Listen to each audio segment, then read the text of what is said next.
All right, everybody. Good day, eh? I thought right off the bat, for some reason, since I woke up this morning, I was thinking of SCTV. I thought I'd do just about a quick hour stream today, okay? Because I've got some stuff I've got to run and do this morning, so it's not gonna be too crazy. I just thought I would go off and say hey, and go off and throw this and bandy about. And I don't know if anybody wants to pop on in. Remember, kids, I'm not going to be on here for more than a 10:30 max my time because I have to get ready, get a shower. I got all kinds of mechanical, minor mechanical stuff today. I got to go to the mechanic for. It's been long overdue for the tire situation, so we're just going to get um, a decent set of four. So, anyways, back to that SCTV bit. Um, so they used to do this little skit called, I think it was called Sunrise Semester or something, and so they would go off and it would be all these stupid little classes that it would end very badly, very badly for everybody involved. Um, Give me a second here.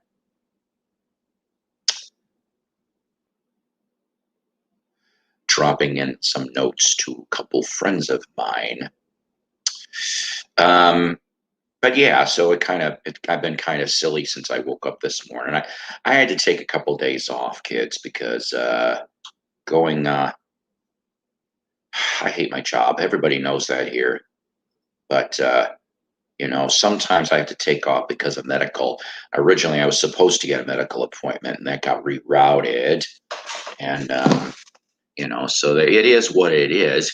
But so I figured, what the heck? I thought maybe for 1 hour I'd come on here. I may come back on later, but I figured for an hour, everybody, good morning. Of course, I'm drinking my coffee. I always got to have coffee because why?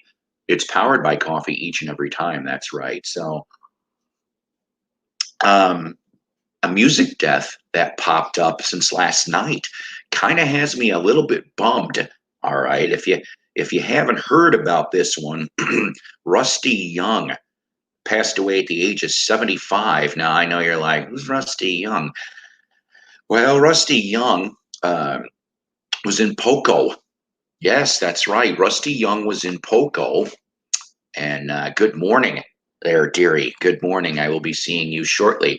Still shooting for, of course, the 11 o'clock time frame. I just thought I'd do this for the hell of it till 10:30. So Rusty Young from Poco passed away suddenly of a heart attack last night at age 75. Now, Rusty, believe it or not, I had a couple communications with him. I did because he lived, if I remember correctly, he lived in Southwest Missouri somewhere. Okay, we never went really exact on it, but I want to say it was Southwest Central Missouri. And when he was putting out his solo album, I was communicating with him and talking about trying to set up interviews and stuff because Poco looked like they were going to go back out on the road. Okay. And next thing you know, the nonsense happens and all the tours go. And, I think I talked to Rusty like one or two more times and that was it. But Rusty, here's my thing. I haven't done enough research on this, but if I remember correctly, Rusty owned the name Poco, so I don't know what's going to happen now with that. I know he was at least was on sort of friendly terms with the rest of the band. I know what was it in the last year or two before all the concerts stopped. I know we had Richie Fury would pop up, George Grantham. I hope I'm pronouncing that right. He'd pop up. Paul Cotton would pop up. Once in a blue moon, I communicate with Paul Cotton too from that band.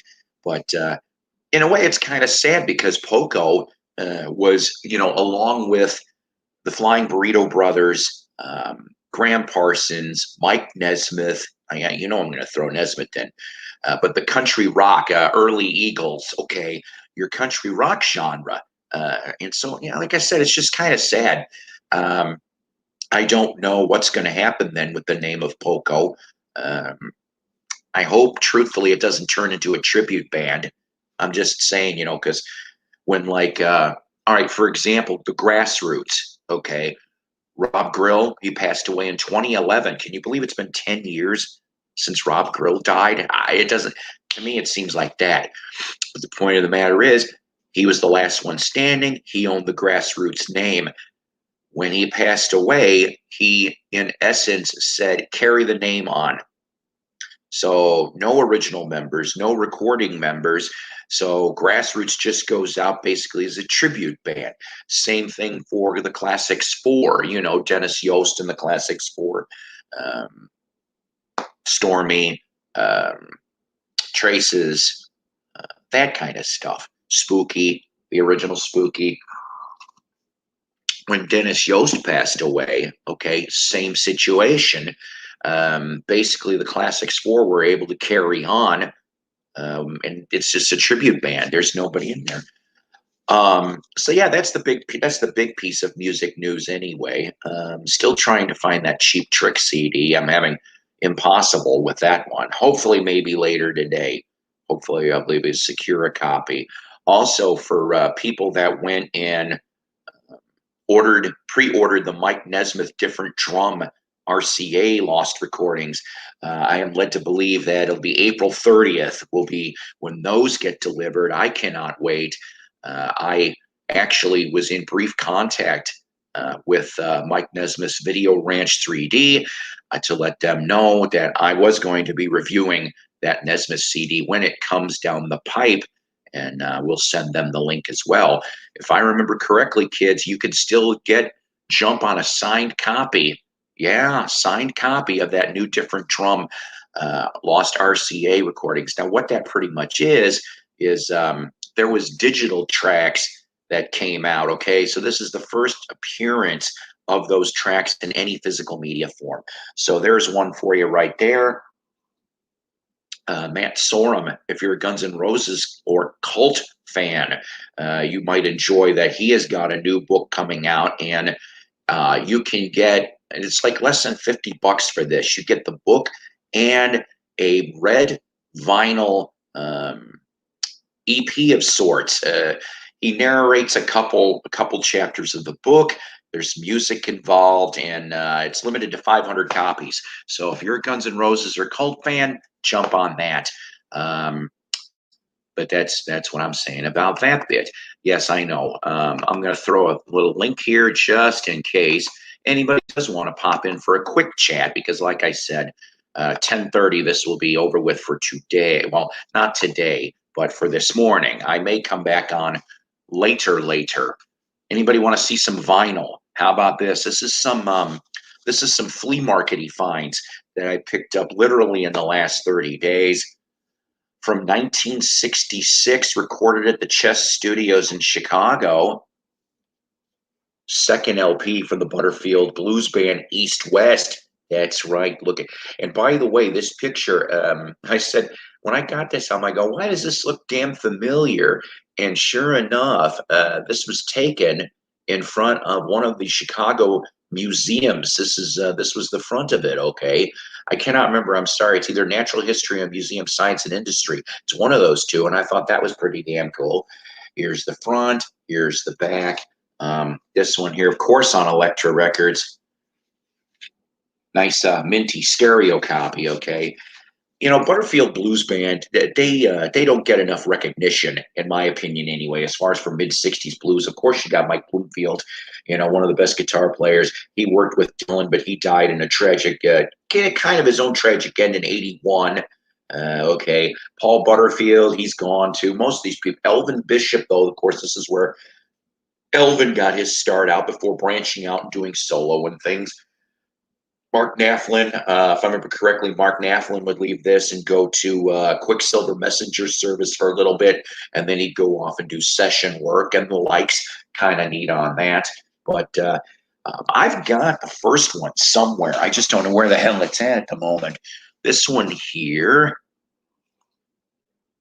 Once again, kids, good morning. Good morning to the one person watching now. I had four. I know it was the bad singing. I'm teasing. I know. I know this is normally I don't do streams this early in the day for me anyway, but I thought, what the hell? So from 1965, shaking all over on Scepter, the Guess Who's, Chad Allen and the Expressions. That's right. So who are the yep, see the Guess Who. See it cheated. It said, of course, Guess Who's, Chad Allen and the Expressions. Now Chad Allen would end up he would be in the early part of the band before, of course, Burton Cummings came in. But basically, here you got Chad Allen, you got Randy Bachman, and Jim Cale and Gary Peterson. So in essence, you've got most of the Guess Who already on this LP. Chad Allen, of course, would attempt a solo career, and then he would reappear back in the early '70s with Randy Bachman in a little band called Brave Belt. They cut out 2 albums. And that's the last thing I heard of Chad Allen, actually. So I think like by '73, like poof, I haven't heard anything since. But glad to have this. These were all of these I got for like less than $2 a piece. The Butterfield was $1. Go figure. This one here, this band. Well, okay, we know the Rock and Roll Hall of Shame doesn't do things right. You know, some bands that are in there truly deserve to be recognized. But like I said, when you start attempting to induct rappers and stuff, don't call it the Rock and Roll Hall of Fame, okay? To me, that's a big joke. Call it the Music Hall of Fame. The Music Hall of Fame. Then all the damn genres can go in, okay? Do it right or don't do it at all. That's how I feel about it. But this band here, and no, it's not the Monkees, even though they deserve it. This other band deserves to be in the hall. And for me to find this album is actually pretty cool. 1970s Raiders collage. Oh yes, collage. Here's the front. Here's the back. Basically, this is starting to get to be. This is a Unipack a little bit here. Hang on a minute. I never was a big fan of the Unipack stuff. To me, I thought it was a pain in the ass. But this is on a 2i, just to let you know, because I'm not going to pull this out. But yeah, I mean, you got Paul Revere, Mark Lindsay, of course, from the original days. Then you got Keith Allison, who's been there since '67. He was there. Joe Carrero and Freddie Weller, who Freddie Weller, of course, would end up going to have a successful country solo career. But the Raiders deserve to be in. You know, you cannot tell me otherwise. What's that meme? Prove me I'm wrong. Doc, good morning to you. Pop Music Hall of Fame. Maybe I still say I know a lot of the no, I don't, you guys know I don't give a shit about what I say. Fact of the matter is that a lot of this music that's out there now, that's just a big joke. Sorry, it's true. I'm talking about the pop music of today. All right. Now, saying that though, I was commenting with Donna the other day because somehow I I we tripped on a I tripped on a '90s station. It only does it on the weekends, okay? And my '90s music, I remember a lot of that stuff, okay? And the only reason why I remember the '90s music is because when I was married the second time around, I ended up getting stepkids into the deal, okay? So Courtney, she was a pain in my ass, but we because she liked the '90s stuff, the boy band stuff, you know what I'm saying on this. So all through the house, at least upstairs, you could just hear it, and you could probably have to open the windows and you could hear it through the half the damn town. But so Instinct, Backdoor Boys, everybody's like, oh no, 98 Degrees, Britney, yeah, Britney Spears. So I got to go to a couple shows, a couple '90s shows. Okay, so I got one or two amusing anecdotes for you. Oh boy, what, Doc? Why am I picturing you saying, like when we were having that conversation the other day? We want Davy, we want Mick. Instead, though, it's the Backstreet Boys and whatever the hell their names were. Oh boy. I'll drop a quick little invite, but like I said, I'm only going to be on here till 10:30, and then I have to scram. but I don't mind chiming in for a little bit with people. So the thing is like I said, 90s bands, okay? The first one that I remember, which, oh God, oh, here he goes. We want Justin. Oh boy. All right. So one of the first things that I remember, and that this to me was the most interesting story, to me anyway, okay? So she liked LFO. If you remember LFO, fine. LFO, I think they were a one hit. They had an opening band. We can't even call it an opening band. They were called I-5. And if you don't know who the hell I'm talking about, that is perfectly all right, because they fell in the cracks of the history of the 90s music, because I-5, who was on RCA Records at the time, and let's face it, in the 90s, who did RCA have in the 90s other than Elvis reissues, right? So, oh, good. Hang on a minute. Here comes my first guest, ladies and gentlemen. Morning. Doc. Hello there, Doc. Am I coming through? Is this working? Yes, it's working perfectly fine. It's working. Okay. Good morning to you. We want Justin. We want Oh my Come on. Oh my God. So this LFO story, okay? She won tickets on a radio station. I'm usually the one that wins damn tickets on radio stations back in the day. She won a pair of tickets for LFO, right?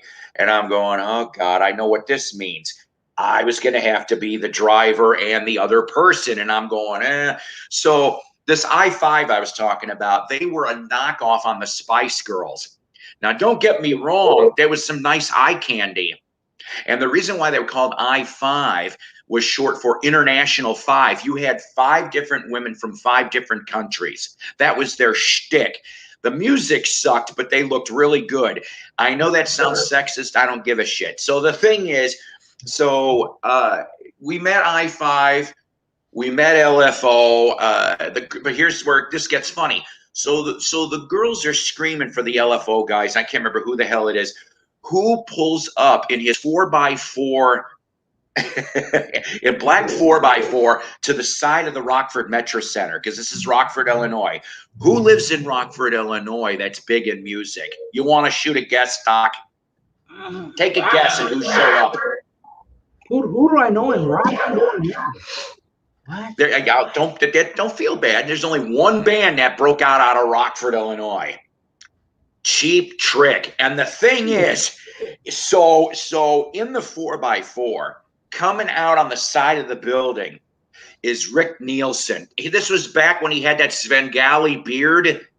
I don't know, from the 90s. That day, I'm like going, but I knew right off the bat. So you have all these kids screaming for the LFO people. I'm over here, but away from them going, Rick.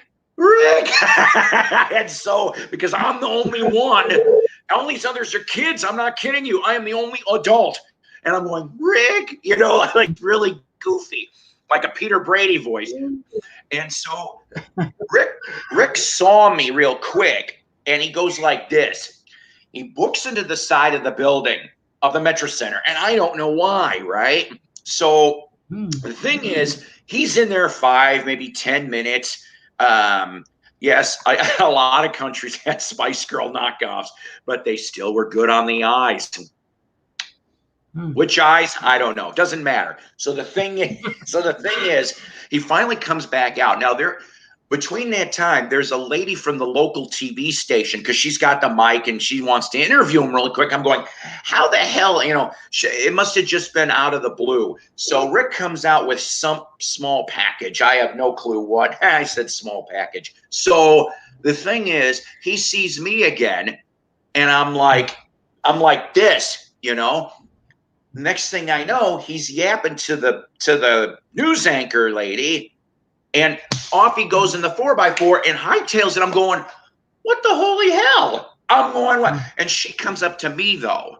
So she comes up to me and says, Rick's real sorry. He goes, he was running late to begin with. He goes, but he wanted me to make sure that he gave you this. And he said, thank you very much. And she palms me picks. Rick's picks, how he's always throwing. So I ended up with like a couple picks. That was the first time I ever had any Rick interaction, was because of a boy band The first concert. time. The first time. I met him The 3 first times. time.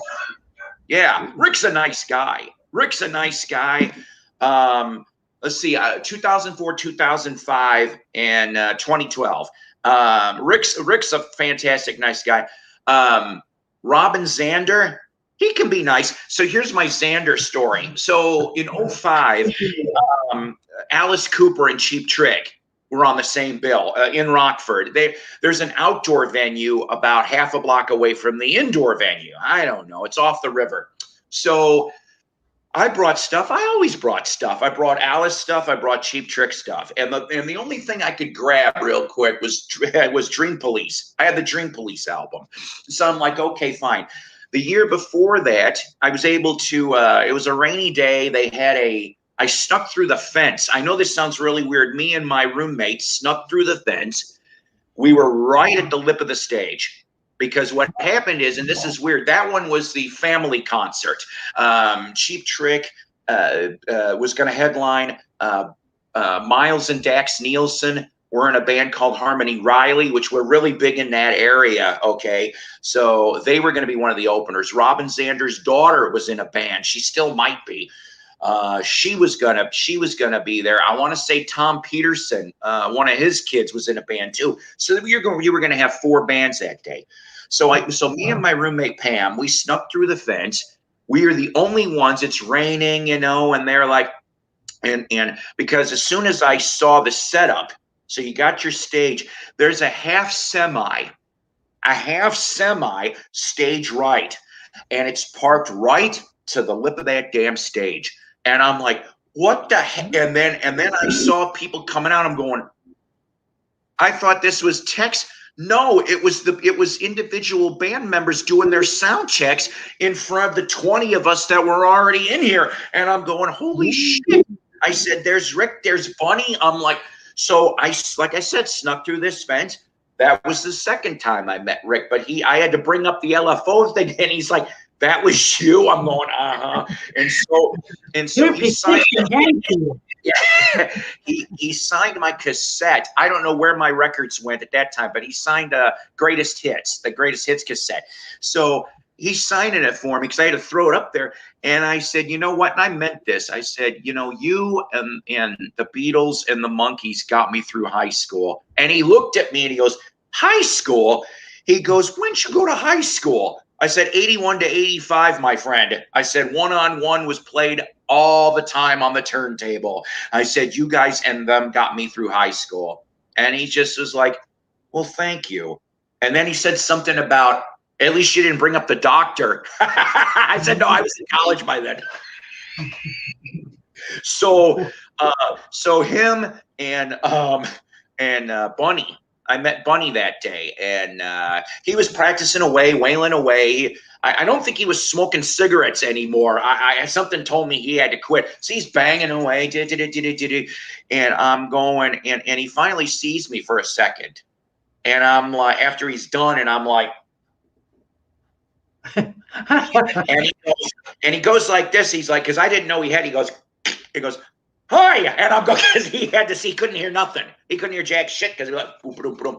And so he was nice as pie that day too. But my Robin Zander story, I got to say hi to everybody that day. And then we got booted out and we went to the back, and they gave us that one because it was raining. They decided they were going to just be cute, and they were playing things like Beatles Rain, CCR's Who's Gonna Stop the Rain. It was all rain stuff for like about 4 or 5 songs. Then they left and they were gone for a while. But for Robin Zander in 05, I got to meet everybody in Alice Cooper's band except Alice. Yeah, well, he came in a Ford Econoline and he went to the side of the back of the outdoor stage. But I got to go, hey, he was like, hey. But the thing is, Eric Singer was the drummer for that tour. Like he was on a bunch of Alice's records, but I was surprised to see him. I said, I thought you'd be on the Kiss tour. He goes, Kiss is taking a break.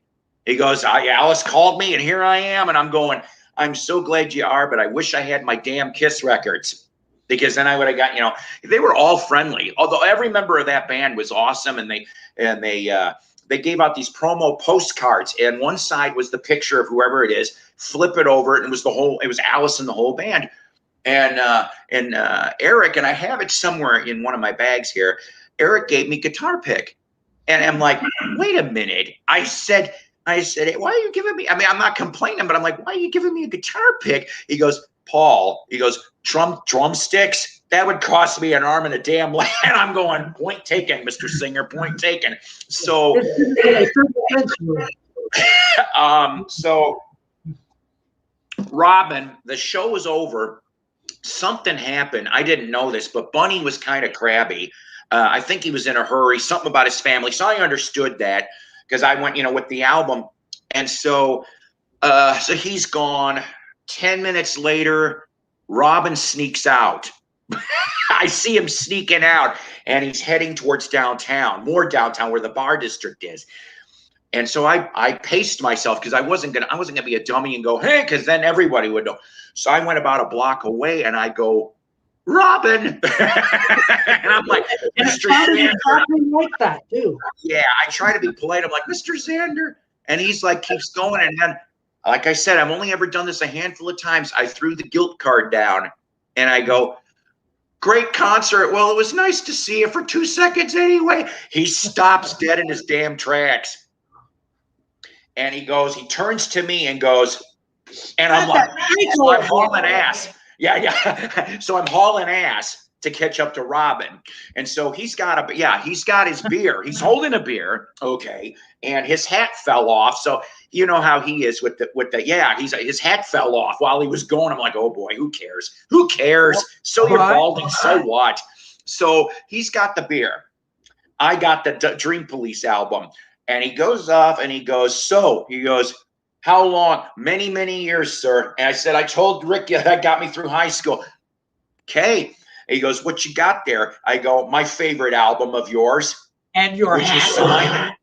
So he goes, okay, don't put any drugs in my beer. Switch. So he has I don't know why he said that, but he did. So he signs it and he goes, you know what? He goes, this is actually probably my favorite damn album. He's like this. He goes, have a good night. He goes, I'm sorry that I'm in a hurry. He goes, my daughter's performing around.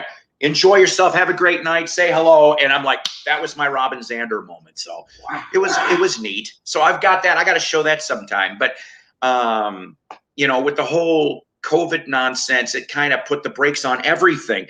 Bunny, I'm still bummed out that Bunny's not with them anymore. There is so much. Nobody's talking. I think there's a legal order. That's why they can't talk. But it's supposedly, allegedly, from what I'm hearing, it has to do with something that was said between Robin and Bunny back in 2010, 2011. And that's why Bunny's not there anymore.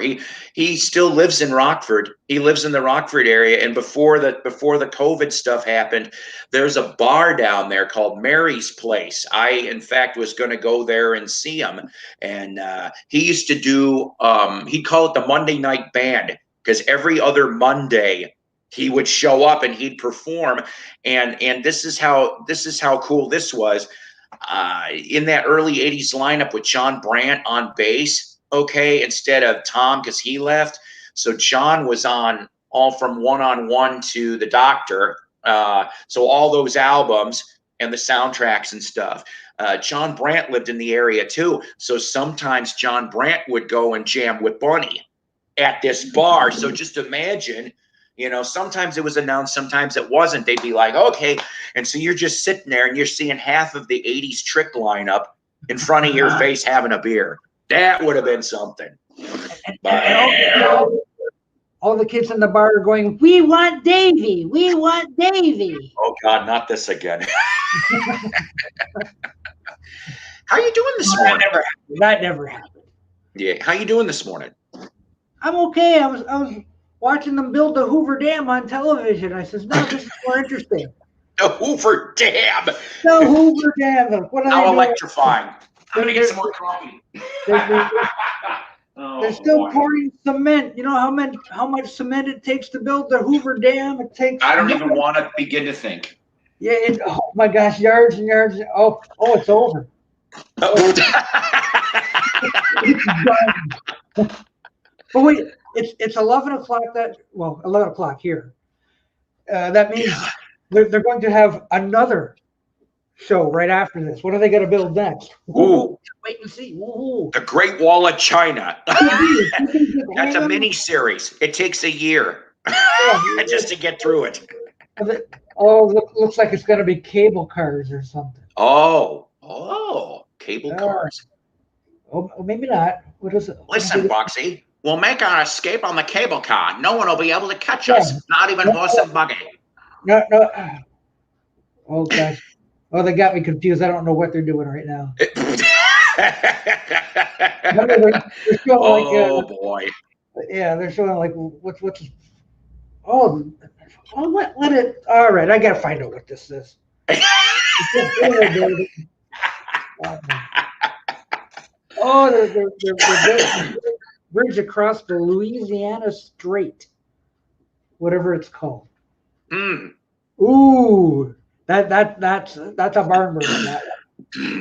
That's going to be a barn burner, ladies and gentlemen. Yeah. You know, up until Hurricane Katrina, I wanted to go to several towns in Louisiana. Okay, when the whole New Orleans thing happened, I know this sounds goofy, but I wanted to go to New Orleans once, and it had nothing to do with Mardi Gras. I could care less about Mardi Gras. Okay, sure, I'd like to see some. Woo! But I can see it here in town if I want to at the Bottoms Up Strip Club. Oh God, no, we do not go to the Bottoms Up Strip Club. There's pregnant chicks and chicks with no teeth that strip. That's what I'm told. Anywho,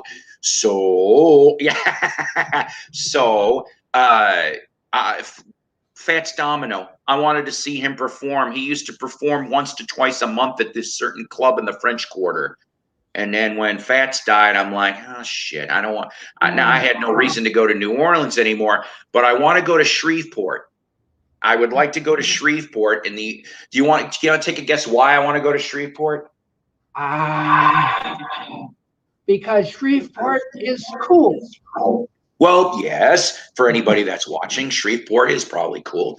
The original Louisiana Hayride building is still there. It's a museum now.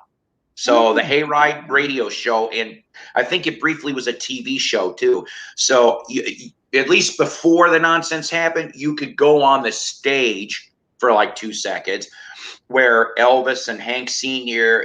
and all those other people from the 40s to the early 60s performed. And I'm like, I just like that kind of stuff. Okay. But yeah, there's a museum and everything too.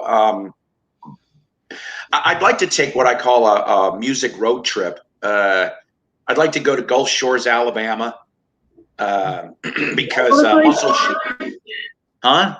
You got to go to Graceland. I don't want to go to Grace. I'm an Elvis fan, but I don't want to go to Graceland. I'll tell you what I do want. I want to take a picture of me in front of the gates. That's good enough for me.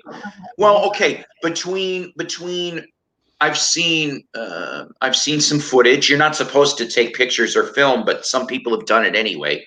Of course, it doesn't stay up very long here on this magical land.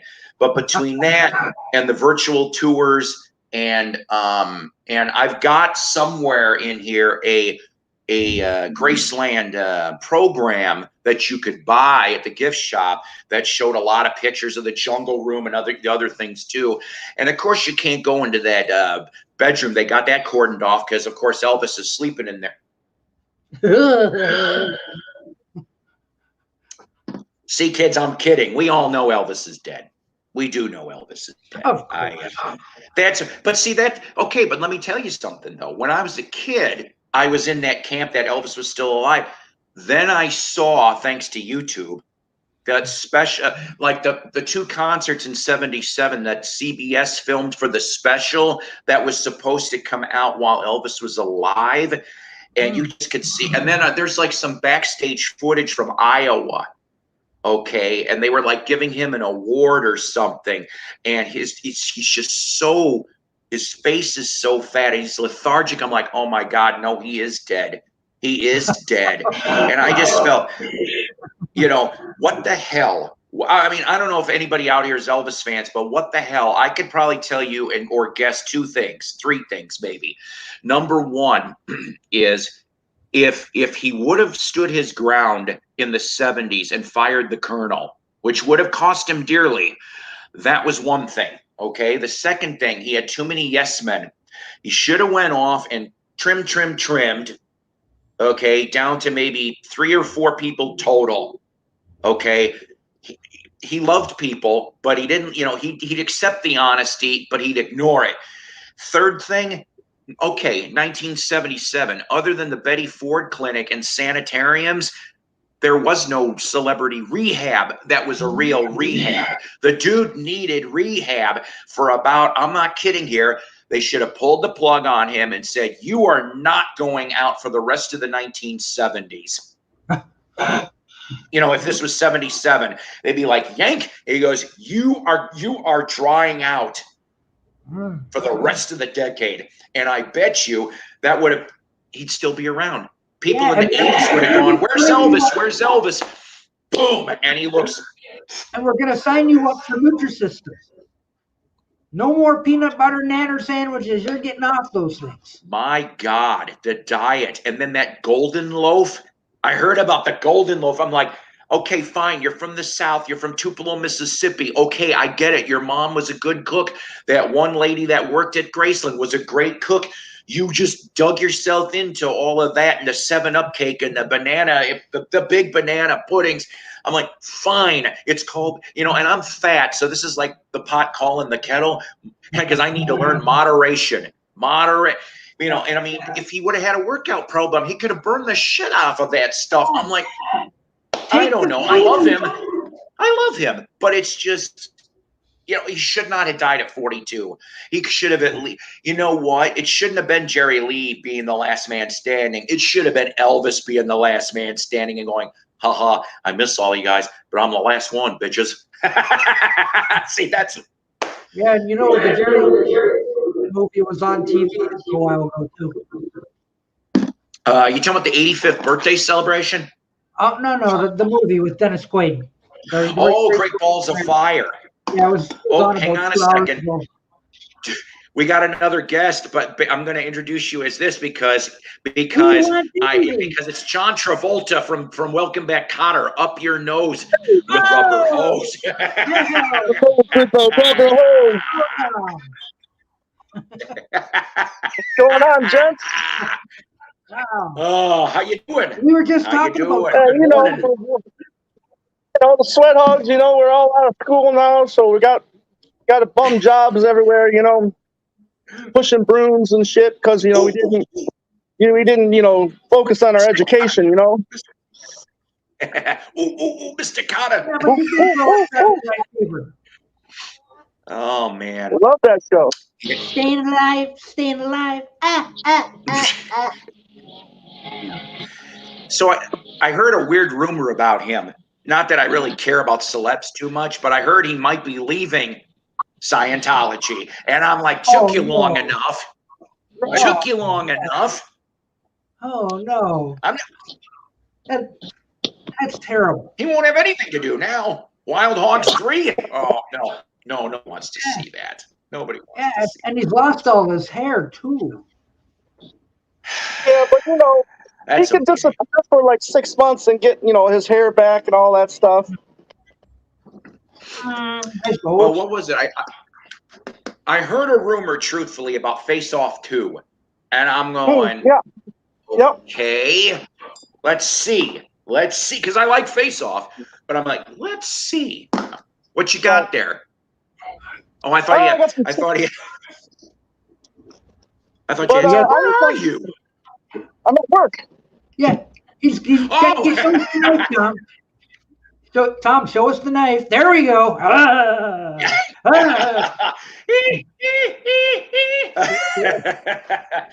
You call that a knife? He's about to chop up some broccoli or something there. Right. Well, after Pulp Fiction was a big hit, there was talk about doing a Vega Brothers movie with Michael Madsen from Reservoir Dogs and John Travolta from Pulp Fiction because they play brothers. Huh. But that never happened That either. could have been interesting. Yeah. Nice. I mean, I'm not knocking Travolta. I like some of his movies for sure. Right. It's just, to me, in my opinion, he was in a lot more duds than he was in hits. You know, I guess that can happen to people. That's all. I mean, the sequel, Staying Alive, was just downright terrible. Pretty awful. That's right, Doc. That's right. Yeah. Oh, boy. What was that one Scientology movie he was in? What the hell was that called? Battlefield Earth. Battlefield Earth. That's it. Almost Now, the biggest good in the cinematic history besides Waterworld. oh, no, not Waterworld. That's not Waterworld, yes. Oh, Waterworld. Yeah, Kevin Costner's Keep the Grass. Yes. I think first Wings drummer Denny Sywell played drums on Waterworld on the soundtrack. Wow. I didn't know that. If I remember correctly, I think he talked about that in one of the interviews that he did last week with all of us. Ooh. So that means everybody's got to run out and buy the Waterworld soundtrack. it might be out for Record Store Day. Yep. 100 copies. It's water vinyl. Yeah, let's see you try to play it. It's vinyl made of water. Oh, man. I picked up the Dune soundtrack not too long back. I actually liked that. I was pleasantly surprised about the Dune soundtrack. Yeah, that was a Record Store Day release a couple years back. I picked that up. Oh, see, mine, if I have it here still, mine's a Japanese Polydor release. I picked it up for 99 cents. Found it in my local vintage stock. I'm going, what the heck? And I'm like, gone. I think that was the same when I got the Getz Gilberto, the 82 Japanese vinyl release. Oh God, that was the first time I ever heard Stan Getz. I fell in love with that music. It was so clean. But yeah, that Dune soundtrack. Yes. Yeah, I got a soundtrack in a couple weeks ago. What you get? Speaking of Travolta. Oh, that's funny. Oh my God. There was a deluxe edition? Yes. Yeah. Is that a deluxe? Yes. Well, what's on there that wasn't on the thing before? Oh my gosh. You have to blow me up. Look all at right, all hang that on. stuff. Yeah, look at all that stuff. Come on, look. Wow. Jeez. That is ultra. It's probably Grease too. Yes.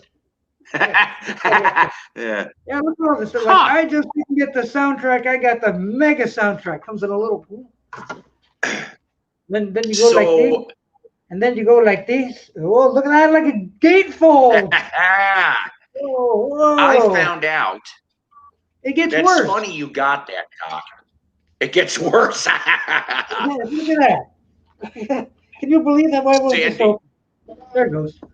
Whoa! It's just not the Grease soundtrack. It's amazing Grease soundtrack. But like it's extremely greasy. You go together. Yeah, but God.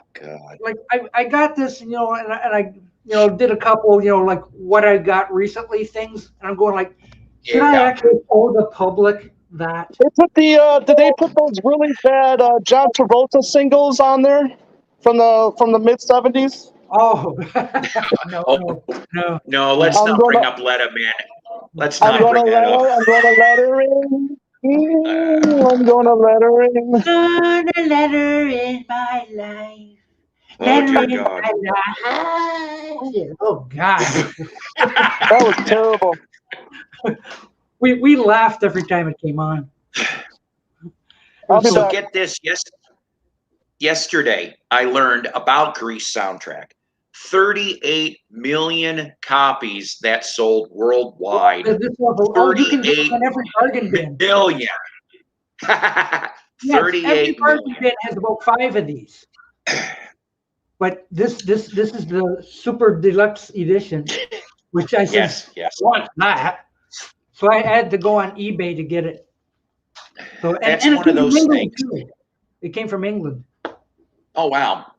Yeah. It was one of those things that if you ever, any Goodwill, any garage sale, chances are 1 out of every 2 households had that soundtrack or the Saturday Night Fever soundtrack. They were just like, or Michael Jackson's Thriller. That was almost a guarantee back in the day that you'd find one of those 3.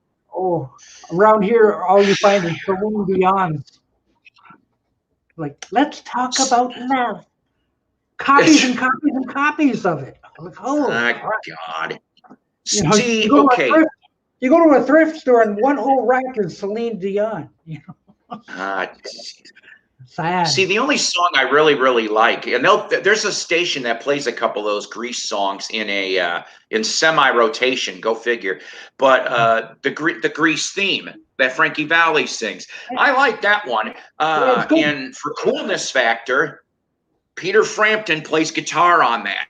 So that's him playing guitar behind Frankie Valli. Yeah, so I like that song, but the other ones, like what was it? Yesterday they played Summer Love, and I'm like, oh God. But it sure propelled Olivia, didn't it? It did. Olivia, she went through the roof on that. Yeah, but it's got lots of good stuff. It's got 2 mega mixes.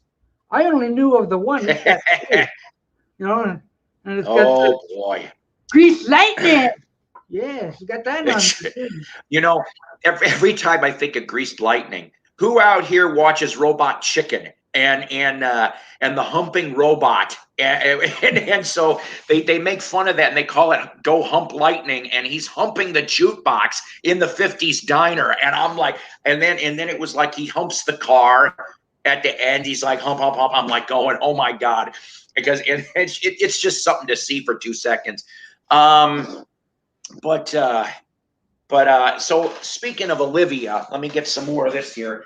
I used to work with somebody that was okay. So everybody knows how big of a Monkees fan I am, okay? But here's the thing. I may be a very big Monkees fan, but I'm not going to go and torture my coworkers on overnight stocking in the automotive department where all the CD players for your cars, you could shove a CD in and it'll go through the speakers so that half the damn store can hear it.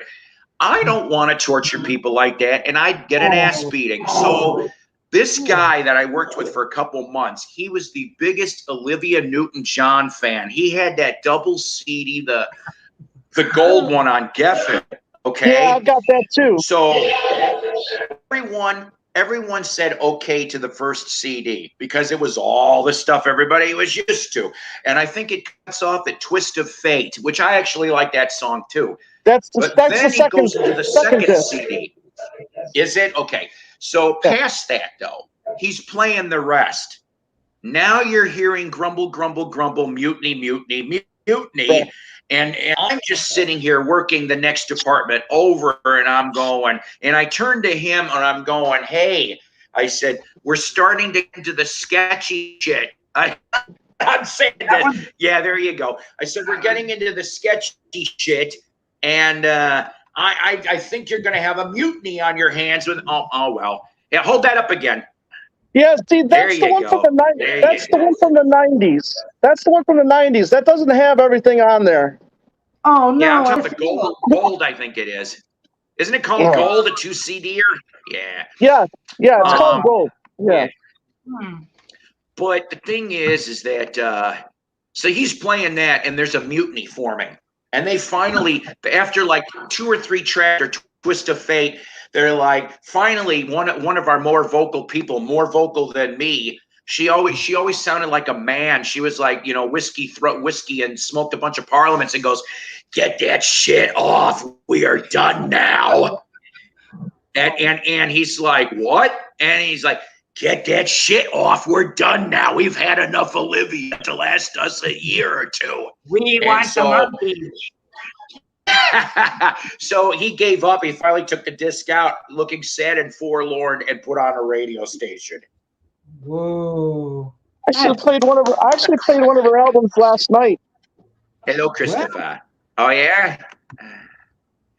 What was it in the early '70s when she came out? Okay, yeah, obviously we know she's from Australia.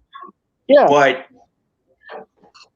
she was kind of country. Yeah, that was going, and it was a little more country tinged. And if I remember correctly, they were pissed at her. They were pissed at her. She won like country. Yeah, she won like country record of the year or something like that. Yes, they were very pissed. Like, I honestly they were very pissed. And then she won the year that John Lennon came out with Paul Simon on the Grammys. They were presenting that award for like record of the year or whatever, and she won that award. And that's when Art Garfunkel came out to accept the award. It's pretty funny. That's on YouTube. You can check that out. Art Garfunkel, it's me. It's me. It's really funny. You can watch it on YouTube. So like, I Garfunkel, you won the last night. Oh man. But yeah, so it's like the country community was pissed at her. Yep. What was that song? Let Me Be There. I like that song, but I'm wondering if the dude that's singing really, really low, if he was the one that was with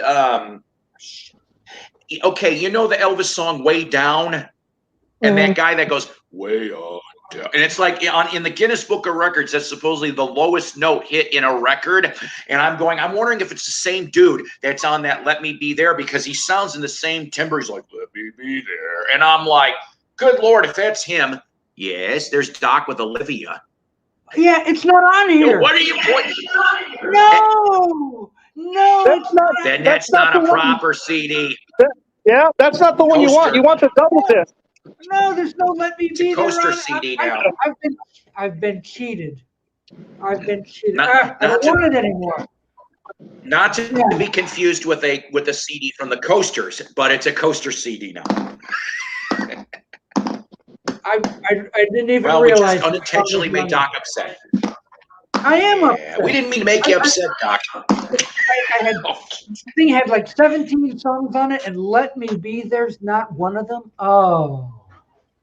See, kids, you're not going to find such quality programming on MTV, VH1, or any other shit. Only here on the Friday breakfast hour. I'm just making it up. I'm off for the next couple of days.